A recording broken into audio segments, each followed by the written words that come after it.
right. So 11.1. I remember that part of what you said.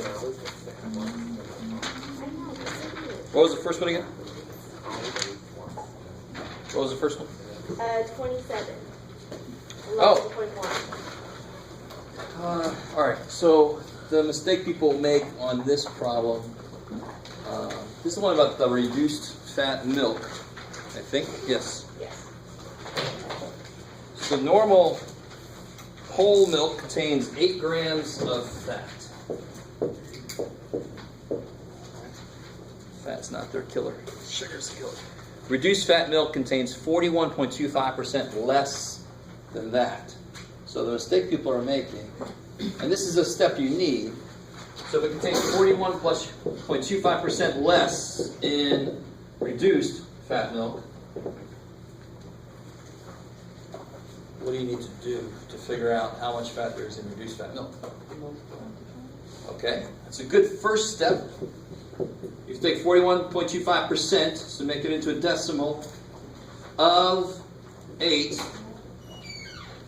And I forgot to talk about this. This used to be a well-known thing, but it seems like people coming out of high school nowadays don't know this. Not your fault if they never tell you. But the word of means what? Yes, good. Maybe it's coming back. Maybe it's making a resurgence. Good, because for a while it just was like, of course it means, and then what the hell? And then maybe it's coming back. So 5/8 of 16, I multiply 5/8 times 16. So when I have a fractional piece or a percentage piece of something, of means multiply. Good. This is just a known thing. So that of that, I can do that, but that's not going to be the answer. That's not going to be the answer. It's got that much less. So how much did whole milk have? 8 grams. That's how much less reduced fat milk. So of course you have to subtract. It's crazy. I like it. Cool. All right. There's a gimme if you're paying attention. What's the next one? 30. So they tell you that there are 1,743 DVDs, right? Oh, look at that. Oh, statistics.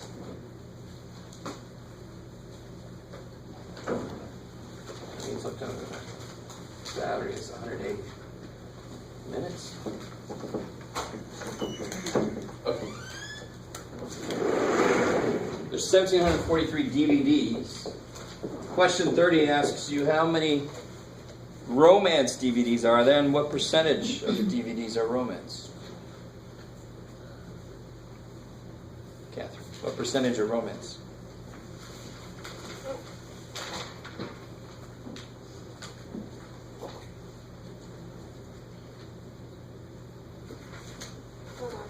That's right. 14%. 14% of what? 100%? No. How many DVDs are there? 1,743. Beautiful. So there's 14% are romance, 14% of 1,743. Right. So 14% of the DVDs they have are romance DVDs. So 14% of 1,743. Now how do you put that into full math? This is kind of pseudo math. What does this look like in full math? Go full math mode. This will become good. 0.14. Of means multiply. Now this is not, you don't have to subtract anything here, you understand? I had to subtract here because it was that much less. This is just, there are this many, this percentage of that, that's the number of romance. I'm going to get the answer straight up. You got to realize when there's a difference there. Why are percentages important? Because they're every damn where. And it seems like fewer and fewer students understand percentages, which is horrible. Because every freaking thing is in percentages, right? Oh my goodness. There are monsters in here. Sorry. You guys are like, what is the office of ed? There's little things flying around. Alright. Bugs. No, I'm okay. Anything else from homework?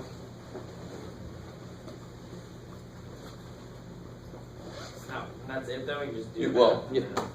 Do it, and then you'll get it. Just do it. Yeah. 54.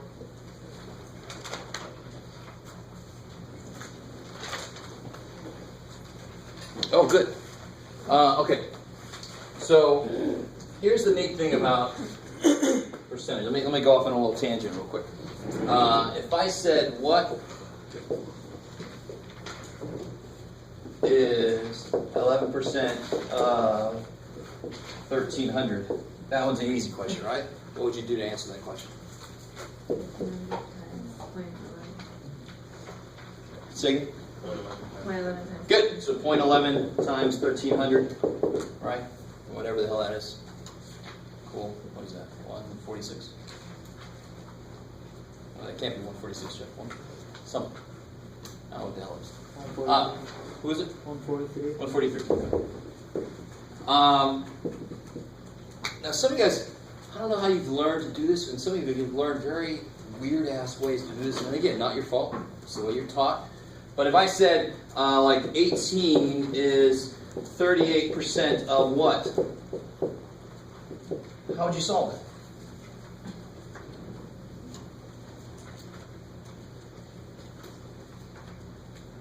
So I've seen some weird-ass shit in my day. I've seen people doing stuff like, I can't even remember what the hell is, percent. Weird-ass shit.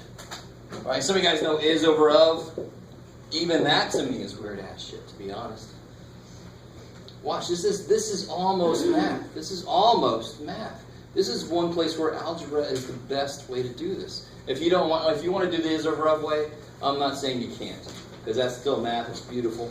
But look, can you write this as an equation? 18. 18. Good. Is equals 38%. 0.38 of times what? X. Yeah, see? Yeah. 1930s. Yeah, see? It's not easy. Algebra chief. Algebra. Now it became a news. So 0.38 divided by 0.38. X equals whatever that is. Definitely don't know what that is. Is that?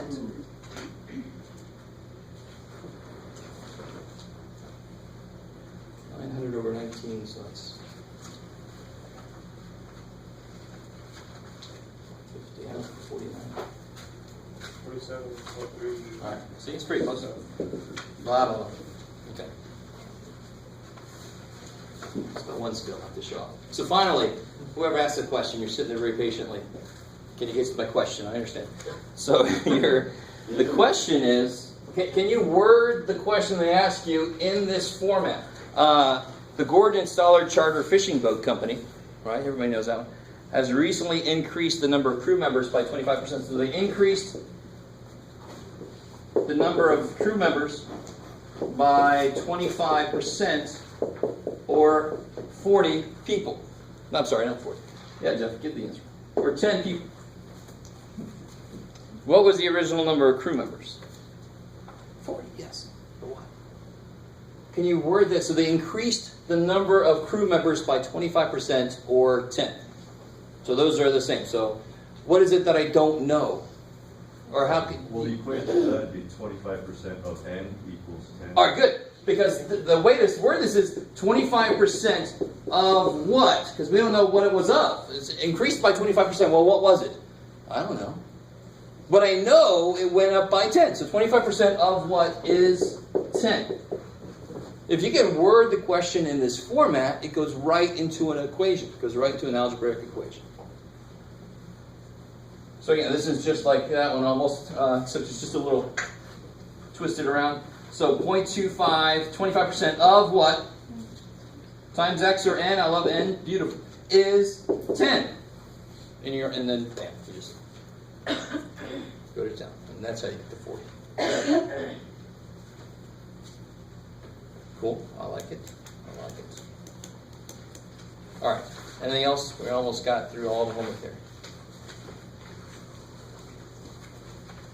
All right, so don't forget 11 to 11.3, I made them extra credit. All right, 11.1 is due. You have to do 11.1. Okay. So anything else before I get into 12 again? All right, so what we're going to do today, and before I forget, Wednesday is, what's happening Wednesday? I'm sorry? Yeah, good, so it's a holiday. All right, I like it. And if I asked that question in my earlier class, and they're like, there's a test? No, there's not a test. Wednesday's a holiday, so don't come on Wednesday. All right? You can come Wednesday, but you'll stop at the gate. Next Wednesday, what's happening? Projects due. So, very quick word about that. What I need from you, you ready? What I need from you on next Wednesday, in any form you want to give it to me, I need to see these things though. I need to see several examples from Hindu-Arabic, our system, to your system. Several examples going from your system to Hindu-Arabic, right? Several. Some small numbers, some big numbers. If your number system is, now some smart people are like, well, my civilization doesn't know anything beyond 20. I like that. Well, you've just covered your ass. I like it. So you can do me some small ones, 0, 1, 2, and then do me some really, really big ones like 19 and 20. So the rest of you maybe do like, 1, 28, 14,978, something. You with me? So that, and of course, I want to see all the symbols and all the process of how it works, your number system. So the simpler it is, the less you're going to have to write there. Everybody with me so far? In any format that you want. This is not English class, so I don't need this in any MLA, whatever the hell, right? Just in readable, understandable something, right? You can type it, I don't care. You can handwrite it. If I were a student, I would tell me to type it, right? So, see where you fall on that spectrum. But I also need any backstory, right? So that could be where some of you guys get your extra credit. Have a very interesting, creative backstory because you didn't really want to delve too much into the number system stuff. So I'm letting some of you guys, because math is more than just what you do in algebra class. There's a whole history to math that unfortunately you guys never learned. There's a whole story behind why the numbers are what they are. There were some crazy-ass people in the history of math. Yes? Do you want a minimum, like full page, backstory, paragraph, what do you want? Oh, I don't care. Okay. Yeah. If you can get me everything I need to see in less than a page, then I'm like, wow, but yeah, sure, that'll work. Right? So it depends on how efficient you are and how much you want to load up. And I've had people in the past give me in all different forms, right? And just to show you that there's some more extra credit, the better ones, I'm gonna ask the people if they want to present it to the class, and that if you do that, you'll get a little extra credit. So for the more interesting ones, or the ones with the better backstory, or whatever, I'm going to ask you. I'm going to give you the option if you want to present it to the class, and you can say no if you want to. That's fine. I'm not going to make you.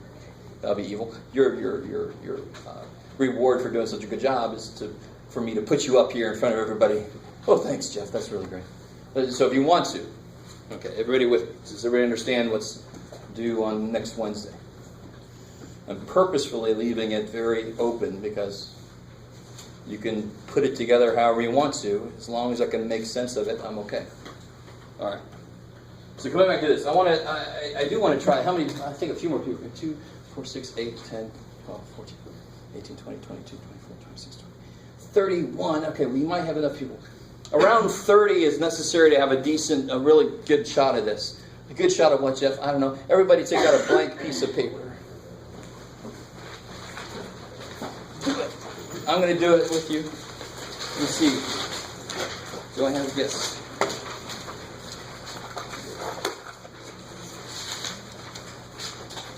So I was born on September 21st. Was anybody else born September 21st? You were? 22nd. Close. No, for this it's got to be exactly the same. I was excited. I thought, it's going to be the first time ever that I got it on the first shot. I'm going to write the number 21 really big, so that somebody like standing far away from you, like me, can see it. You understand what's going on? So if you were born March 7th, you're going to put the number 7 down. All right? If you were born on February 31st, I want you to see me after class. I want to see what the hell happened. How did that work? That's really freaking me out. That was an ultimate leap year. That was a monster leap year. All right, here we go. Where are my January babies? January babies, hold up your sheet. That's not me. All right, 2nd and 16th. Okay, so what I'm trying to do, I think you guys understand what I'm trying to do. And with about 30 people in the room, there's a decent chance, I can't remember the exact numbers, but there's a decent chance that I'm going to find 2 people with the same birthday. The reason that some of you guys might not believe that's possible is because you're thinking from your own self's perspective. Nobody else is born the same day as me, Jeff. But this is any 2 people, any 2. So it could be you and then anybody else, or you and then anybody else, or you and then anybody else. I've got so many possibilities that the probability is higher than you would think. And like I told you last time, humans are not pre-wired to understand probability. Right? Understanding probability was not as necessary to survival, although some of it was. Right? So most of it is not hardwired into us. Where are my February babies? Let's see how long this takes, because they don't have a lot of people. 6th and the what? 20th? 6th and the 20th. That's all my February babies. All right, March babies. 6th. Oh, Stuart, you got March to yourself. Yeah. January, March, April. 6th. A lot of people born on the 6th. 18th. All right. May. Ooh, wow. May 5, 9, 17, 26, 10. Damn, so close. June 22nd. It's all you. July 8th, 25th, 18th, 29th, 15th, 30th. Damn, that was my best shot yet. August 24th. There you go. September. Oh man. All right, this might not work. There's not enough people. October 23rd, 25th, 1st. November 11th, 14th, 26th, 3rd. Oh, shit, there's the last chance. December. New Year's Day, man. 31st, all right. Just not enough people, man. So normally, like in my stats class, I'll do that the first day. And that's when I have like 50 people in the class, right? Nobody's dropped yet. I haven't shown them how evil I am yet, right? So they don't know that they should run. And never have I not, let me use a double negative, never have, I've always been able to have it work. And in fact, one time I got 4 matches. One time I had twins, so I said, you don't count. We can't count you. That's not fair, right? But I've always, we got close this time, but not quite. But there's a higher probability for that to happen than you think. Last time we also talked about that whole Monty Hall, the Monty Hall problem, right? Do you guys remember? Whoever was here? Anybody still not really sure about how that works? No? So here, imagine there. So if you work here, Monty Hall at the end of the let's make a deal show. It used to be they would have 3 doors. I think they still do. But behind 2 of these doors, there would be goats, little mutant goats. So there's 2 goats, and they're like on crosswalk signs with their no neck, right? The no neck monsters. And then behind another one, there'll be like a car, a fantastic, the Pope-mobile car, right? You can get that. Okay. So let me make this a little easier to understand. What if there were 100 doors? You with me? There's 100 doors. And you pick one. What's the chances that you pick the prize? There's 99 goats, 1 prize. So if there's 100 doors, what's the chances you pick the prize? So here's how we put that. Probability of a prize, the probability that you'll get the prize is 1 out of 100. I like it. I'm the host. I open up every door and show you a goat. I open up every door, and you picked this door. I open up every door except that one. I leave that one closed. Why did I leave that one closed? What's the most likely reason I left that one closed? 1 out of 100 times, you'll have the prize. You'll pick the prize. And I can just pick any door to leave closed. Right? But 99 out of 100 times, you didn't pick the prize, and I can't open the door with the prize, because now I'm going to ask you, do you want to switch doors? And the crowd's going to go, switch, don't switch, switch. You're all idiots. Right? But does this make more sense? I mean, if there's 100 doors, why did I not open that one door? Most likely it's because that's where the prize is. How often will that not be where the prize is? 1 out of 100 times. Because that means I picked the prize, doesn't it? And how likely is it that I picked the prize? 1 out of 100. Bam. So if I take it down to 3 doors, I pick 1. What's the chances I pick the prize? 1/3. That cannot change. That is the probability that I pick the prize. Period. A lot of P's in that sentence. Now, so 1/3 of the time I pick the prize, and then there's goats behind both of those. So you can open either door. But 2/3 of the time, I didn't pick the prize. He's going to open that door. So should I switch? Yes, I got double the chances. Did I just say that you'll win if you switch? No. This is what I love about probability. It's one of the most honest branches of mathematics. It says it looks like this, but who knows? Right? And some people say, well, then it's useless. And the smarter people say, no, you just got to use it correctly. It's really useful. Right? My little brother, I love my little brother. He says, Jeff, are you still teaching probability? I said, yes. And he says, what the hell, man? Why should it take more than a day? Either something's going to happen or it ain't. I'm like, dude, that's horrible. I don't want you to be my doctor, right? Doc, what's my chances? 50-50? No, tell me 99% chance I'm going to survive. I mean, God. So statistics mean something, even though it's not ever 100%, because that's life. That's what I love about statistics and probability specifically. Okay, so that's some general things. I want to get that out of the way. So a lot of probability goes against what we inherently think. It just is that way. We're not hardwired to understand it because it wasn't something we needed. We are hardwired to understand some things. Like, I'm more likely to die if I go that way, so let me go this way, right? I remember that there's these lines that way. I'm going to go this way, So that's, you can even argue that's not really probability, but it's a very basic idea of your chances, right? But the more advanced stuff, nowhere near what we have hardwired in our brains. So, let's bring this back down a bit. You have 3 main types of probability.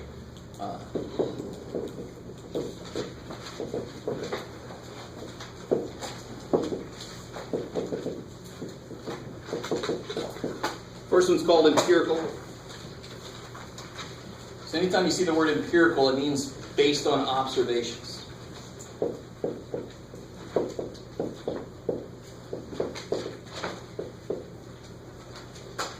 So, who's got how many people have a coin that they can take out real quick to flip?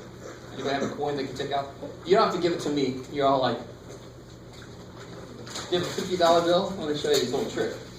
No, only one person has a coin in this. Holy crap, how bad off are we? Yeah, sure. Alright.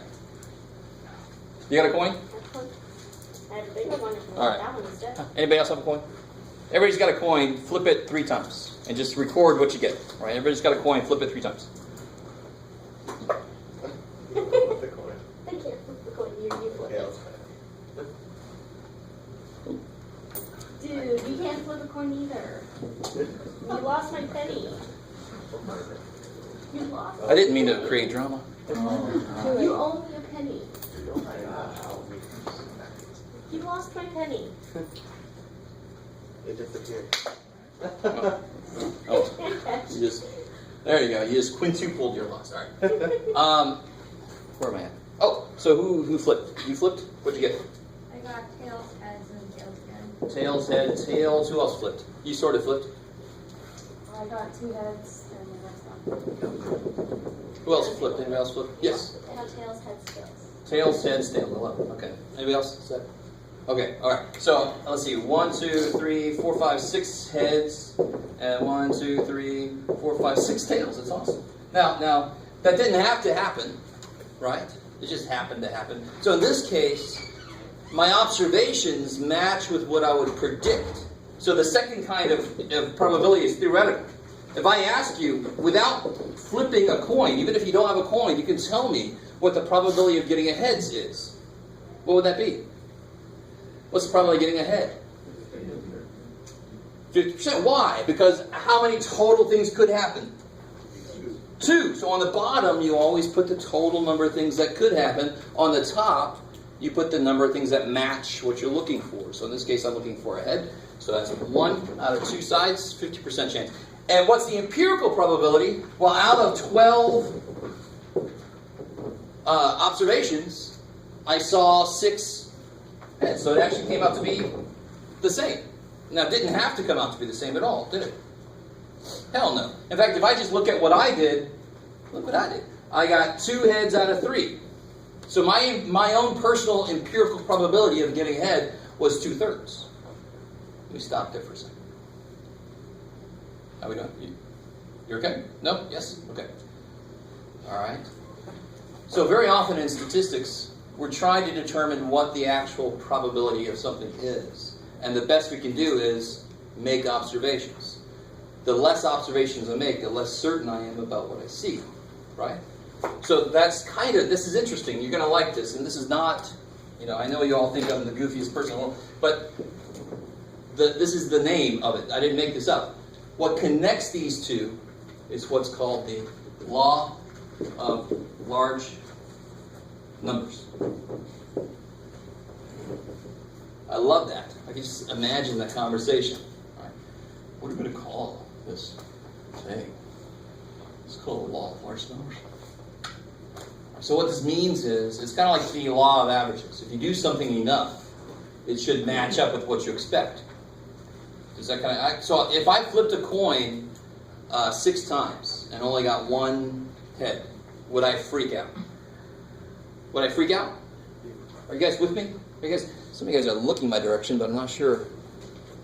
I still am not. Holy shit. All right, you're freaking me out. Oh, now some of you guys look like you want to hurt me. Hello, are you all right? You look like you want to hurt me. Sorry. Maybe you don't mean to, but I'm scared. What am I trying to say? So what does it really mean? This is where my little brother had some trouble.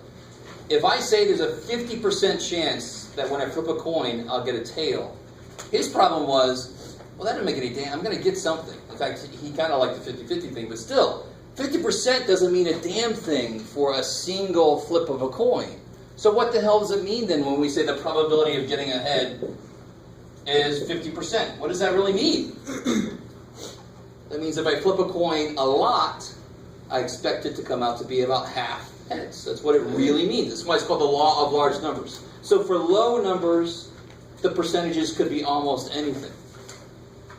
The larger my sample is, they should be honing in on some true value.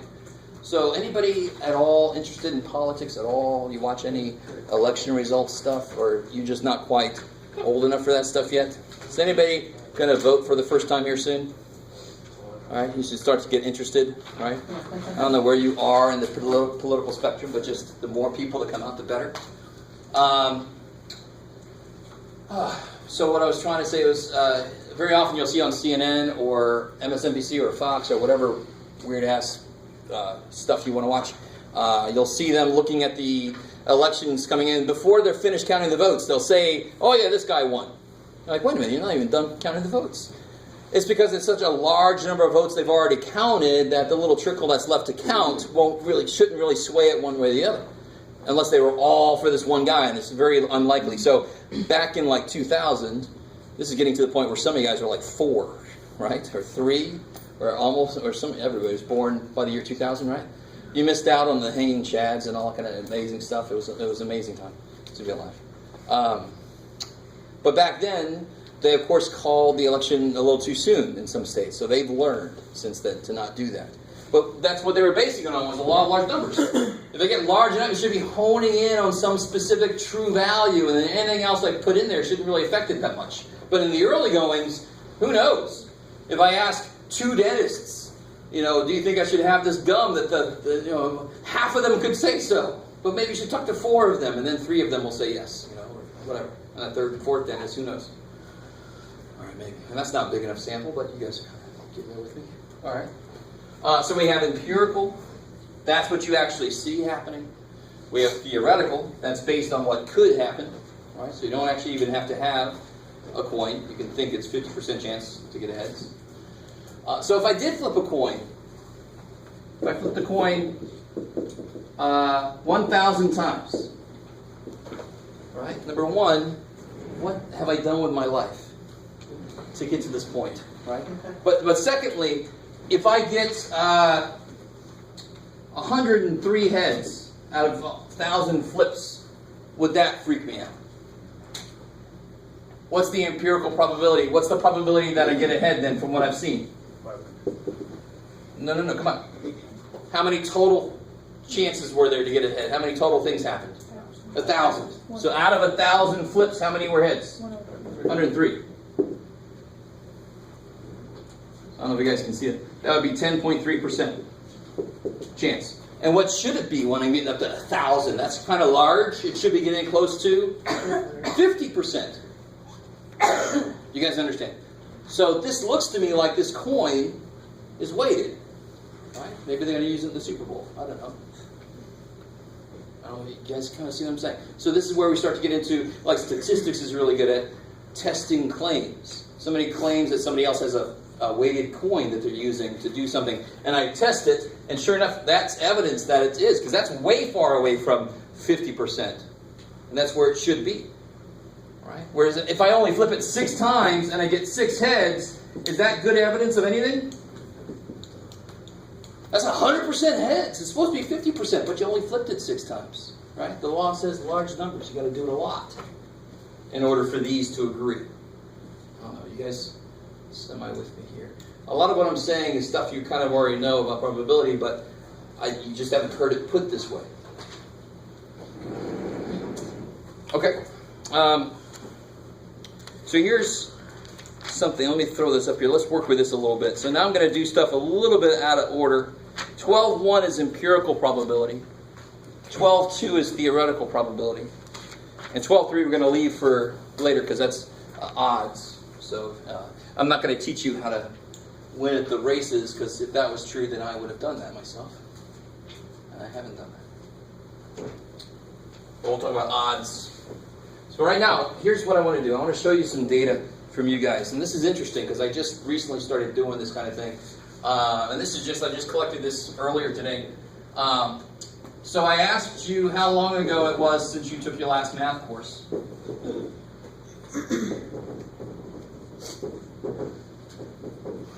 So this is last semester, 2 semesters ago, 3 semesters ago, 4 or more semesters ago. Are you guys with me? All right, you don't have to write this down if you don't want to. I'm not going to put names up here. That would be remarkably non-professional. I am a little professional, non-professional, not remarkably. So I looked at how many A's and so forth there have been, according to, broken down by this, last semester, so forth. So for the people that took math last semester, there were 8 A's so far at the moment. 2 semesters ago, 3 semesters ago, and then 4 or more. This is where things get interesting. What's sort of unexpected there a little bit?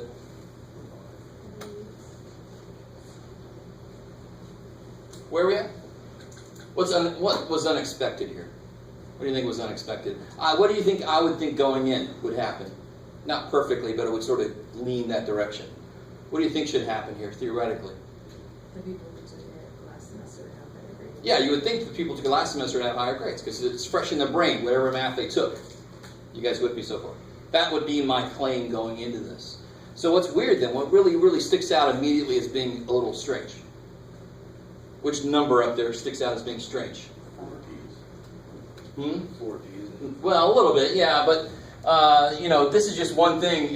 Maybe those 4 people didn't know homework, and that would explain that pretty quickly, right? So there's a lot of other variables here. But what this is nowhere good enough to say anything about it, but it's just exploratory statistics, right? This thing exists. There is such a thing as exploratory. We're like, I don't have a clue. Let's just get some big, overarching ideas of what's going on. So to me, I got interested in this, right? Those of you that pointed that out. And there's the semesters, how long ago you took it shouldn't necessarily immediately, but you would think over time it definitely leaks out, right? Math leaks out your brain. Some of you guys have experienced this firsthand. Like, I used to be good at math. That was 5 years ago, so guess what? It leaked out. But what I noticed is 4 of these people took calculus or stats. All right. One of them that took calculus stats had a B, and 3 of them had an A. So 3 of these 5 A's are people that took pretty high level math. And the higher you go in math, the quicker it should come back. even if there's a decent period of time in between. Are you guys kind of with me? But I really wanted to take you down that road because I didn't know that was going to happen. I didn't know what was going to happen when I first did this. And then you start to step back and you say, what strikes me about this? What's weird about this? So maybe the next thing I can do is look at these people and see how much homework they do. So that's really what I'm trying to do, is get enough data to see what has the most effect on a student's grade. My hypothesis would be the homework you do. I'm curious to see if it has a larger effect than how long ago you took your last math course. This should be very interesting for me. For you guys, you're like, do what you got to do, man. Why have to bring it in here? Because this could be a problem I could give you. So let me ask you this. If I'm going to ask you some probability questions on this, and I will give you problems just like this. This is called a contingency table. That's what it's called, but we don't need to know that. Right? But I love giving problems like this. So, for example, if I ask you what's the probability that I pick a student and they currently have a D, well, what do you need to know to figure that out? So if I ask what's probably someone has a D, what do I need to know to figure that out? What goes on the bottom? Total number of students up here, right? Some students I had to kick out because they didn't fill out the survey. All right, so screw them. But everybody who filled out the survey and had a current average is up here, represented up here. So I need to know the total, but to get to the total, I should probably get like how many people got an A, currently have an A. How many people currently have an A? 18. I like it. B. 6. There we go. C. 6. D. 7. F. 2. And then maybe I should see how many people took this last semester. 2 semesters ago. Not this, but the math course. So last semester there were 16 people that took last semester. 10 took it 2 semesters ago. 2, 3, 4, 5 took it 3 semesters ago. 6, 7, 8. And then you hope to God that these add up to be these, right? Don't then make this mistake and add these to these, because then you just added everybody twice. And you wish you got 2 votes. You don't. I voted. I voted again. I want to see that sticker. I voted again. I voted even more. So how many does this add up to be? 39. 39. How many does this add up to be? 39. Thank God. All right. That's a good sign. So on the bottom of this question, on the bottom of the answer is going to go what? Good. Out of 39 students. So the bottom of a probability will always be the total number of things it could have been. So on the top goes what number?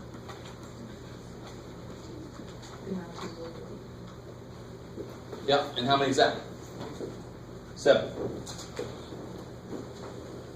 And what? Somebody help me out. What's 7 divided by 39? Who's got that? I think it's about 18. Yeah, 0.18. Who is it? 0.18. It is? Well, rounded. I like it. I knew it was close, but it was kind of nice to get almost exactly. So 0.18. Well, it's 0.1794, whatever. I got you. So 0.18 is fine. It's 18%. I got you. Okay. So currently 18% of students here are getting a D. Okay. Cool. Some of you guys are like, dude, just leave me alone. Do your homework. It'll help out. So let me ask you several more questions here. Let me see what you guys are able to do. You ready? So now this is just you. I'm going to shut up finally for a little bit. It's probably, if I pick one person, what's probably that they took it last semester? It's probably that they took it 3 semesters ago, or they currently have a B. It's probably that they have a F, and they took it last semester.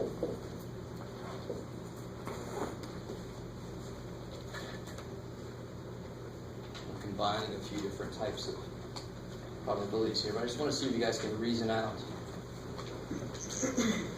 what to do with this.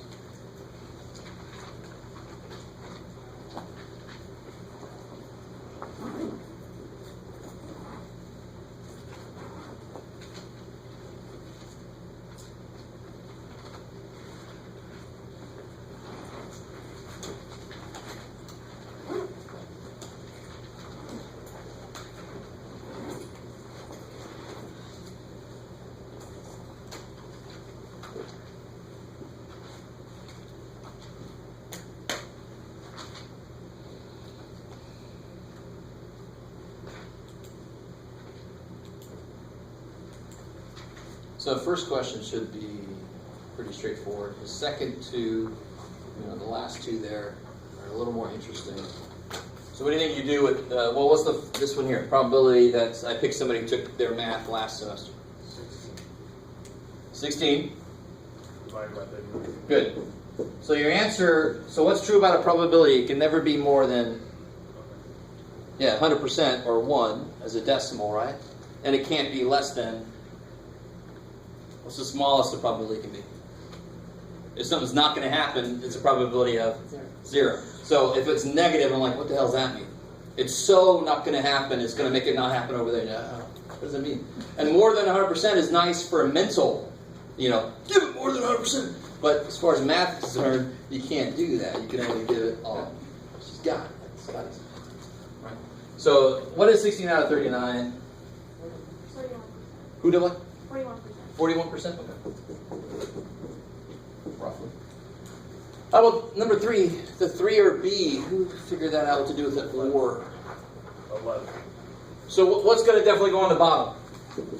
39. 39. So it can still be any of the 39 students, right? The bottom will only change if I tell you something about the person I picked. But right now it's just anybody.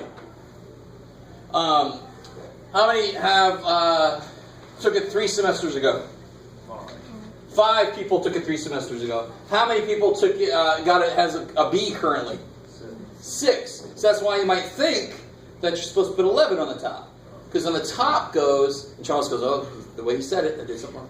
But I keep giving me stuff because it's good first guess. On the top, you got to put everything that matches what you're looking for. So I always call or the nice bouncer, right? To get in the club, you got to have a lot of money, or you got to be dressed nice, or you got to look good, or you got to know my buddy Joe. Oh, I know Joe. I ain't got those other 3 things, but I know Joe. Okay, come on. Right, so that's a nice bouncer. A lot of people can get in that club, right? Because maybe you're one of those things, but not. The evil bouncer is this dude. So what I'm saying is the or will always make your number bigger. Because there's more things. You could be this or that, or there's more things. And is the restrictive. It's the evil bouncer. You got to be rich and look good and have good clothes and know Joe. I don't know him. Get out of here. Right? You guys kind of with me? Or it's like I loved it. I know nowadays you can look online and get scholarship information, but it used to be this giant book. I'd go to a financial aid office and get this giant book, and then I'd read, you must be interested in math. Yes, you must do that. Yes, you must do that. And then the last one was always, you must be a woman. I'm like, put that first. God damn it. So that was an and situation. Fewer and fewer and fewer people qualify for that scholarship. You guys... So that's always going to be a smaller number. Now the mistake that was made here, 5 plus 6, does anybody see the mistake that was made there? So I counted these 5 people, these 6 people, good job Jeff, and these 5 people, I counted all of them, but what happened? Yes, I counted this person twice. They show up here and here. So I do 6 plus 5 minus the one that showed up twice. All right, so we're going to formalize that into a formula right now. So that comes out to be 10 out of 39. Which is just over 25%. 26%? Okay. Roughly 26%. Okay, cool. So here's the formula for probability of A, event A, and it could be anything. It could be you got a D, it could be you took it 5 semesters ago, whatever. So event A or event B. Here's the formula for it. It's probability of A, 5 out of 39, plus the probability of B, 6 out of 39, minus the probability that you are both, because if you're both, you were counted twice.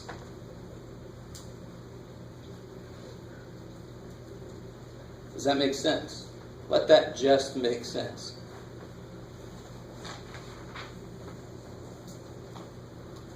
So real quick follow-up to 3 before we do number 4. 3B. What's probably I took it 2 semesters ago, or I've got a B right now?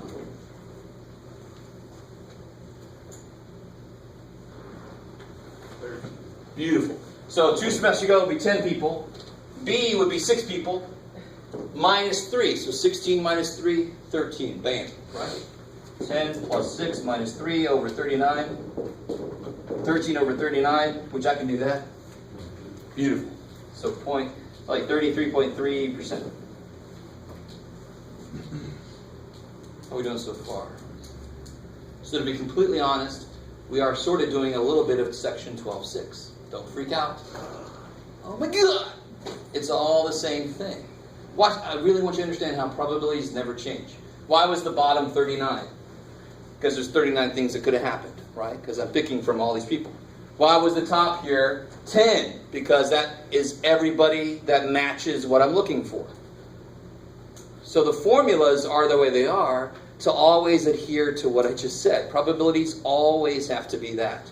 The bottom is everything that could have happened, and the top is everything that you're looking for. That's why it's always going to be at most 1, right? If the bottom is 80 and the top is 81, you just magically made somebody. Bing. What is that? What is that? It's freaking me out. Especially the sound. What kind of magic sound is that? That was my choice, though. So what about that last dude? What about the and? We pretty much gave it away a second ago. Yeah, so and is the most restrictive. You have to have an F currently, and you have to have taken it last semester. So it's that one person. Out of what? 39. Still, everybody could happen. All right. So 0.026. No? Is anybody doing that for me? You guys have calculators? Yes? 0.026? Yay, Jeff.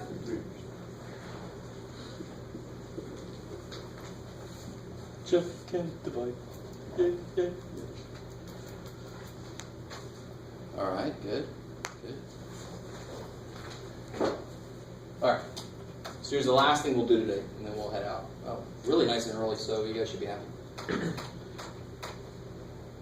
Me too, by the way. I'm always happy when that happens. So this kind of, let me leave this up here. Let me ask you one more question based on this data here.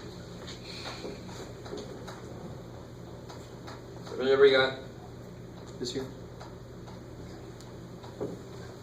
So what did I say about the bottom? They can't change unless I give you some information. So for example, I just said a key word. Forget where I am. 4, 5. There. The probability that somebody has an A given that they took it last semester. So what do I know about the person? No, the probability that they have an A given they took it last semester. So I'm given that they took it last semester. So how many people am I talking about? 16. Why 16? That's how many people took it last semester. So I'm going to use the word given. In general, you have to be careful. They could say things like, from this group of people, what's the probability? Well, I mean, given this group of people. So that's the given. It's going to, the bottom's going to change, right? So normally given is our key word for this. So given that they took it last semester, so I'm only talking about these 16 people, so you can cover up everybody else. Throw them out. Get out of here, people. Out of the 16 people, how many match what I'm looking for? 8. 50%. Now let me ask you this real quick, a little side note. What's the probability somebody just has an A, period? Just somebody has an A. What's the probability somebody has an A? 18 out of 39. What's that?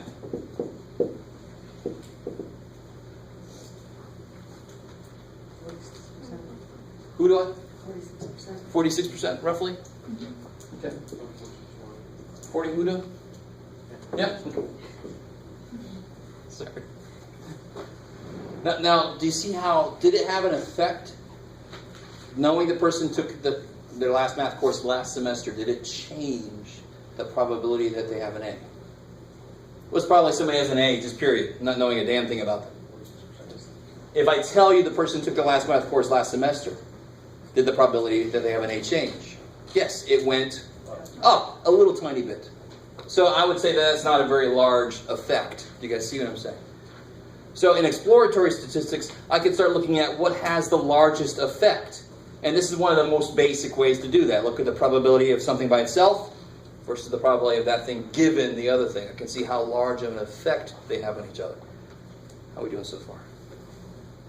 This has its own section, but I desperately want you to see. Do you see how it doesn't change? The probability formula is the same. The bottom is everybody it could have been. Well, I know that they took it last semester, so it could have only been out of those 16 people, right? That formula doesn't change. The bottom is always the total number of things it could have been. And the top is always the total number of people that match what I'm looking for. Well, out of those 16 people, 8 match what I'm looking for. So in the book, and I'm going to show you all the different formulas, they're not different. They're all the same damn result, right? Okay, maybe. So one more of these kind of problems. What's probably that they, what do you got, Jeff? I don't know, Jeff, shit. Looks interesting. What's probably they took it 2 semesters ago, given that they currently have a B. Think about that for a second. Don't say anything out loud.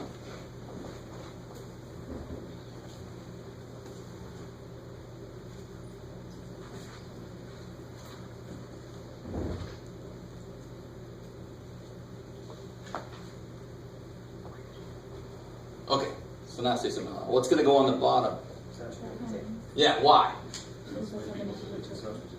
But so that's wrong. You have to be careful. What is it that I've been given? What information have I been given? What's the probability that they took it 2 semesters ago, given that they have a B?